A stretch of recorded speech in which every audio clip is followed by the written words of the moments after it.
Today I'm here to talk to you about the role that exercise has with people who have been diagnosed with type 2 diabetes.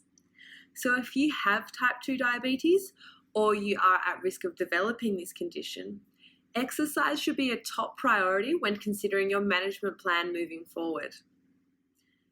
Type 2 diabetes is a chronic health condition that causes your body to become resistant or non-responsive to a hormone called insulin. Insulin is a hormone that is produced within the pancreas, and it is responsible for helping carry sugar or glucose from your bloodstream into your cells to be used as energy. Now, when your body becomes non-responsive to insulin, the glucose or the sugar in your bloodstream can become built up because it's not being transferred from the bloodstream into your cells.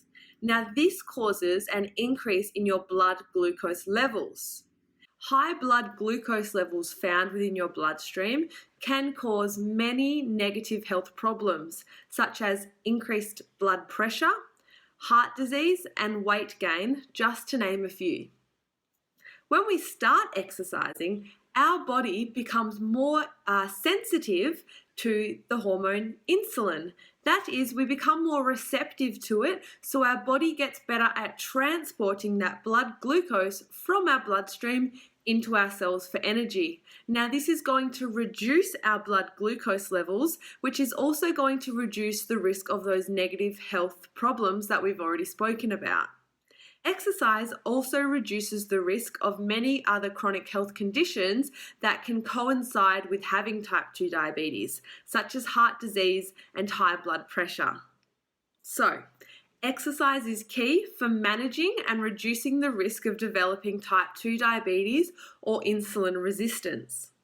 Exercise comes in many forms, and it's important to consider them all. So if we're thinking about our strength, our aerobic capacity, our flexibility, and also our balance. These are different forms of exercises that we can complete to make us overall a healthier person. Strength training is really important because it builds muscle within our body. And when our muscles contract, they require glucose to help with that muscular contraction. So, if we're using our muscles more and we're having more muscular contractions, that means that our body requires more blood glucose, which can be found within our bloodstream, taken from our bloodstream into our cells to be used as energy. Aerobic exercise is also really important because it helps to lower our blood pressure and strengthens our heart.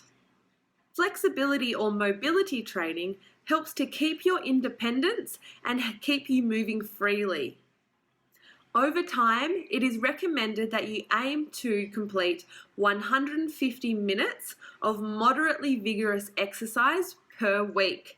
Now, this should be a mix or a combination of your strength training, your aerobic training, flexibility, and balance.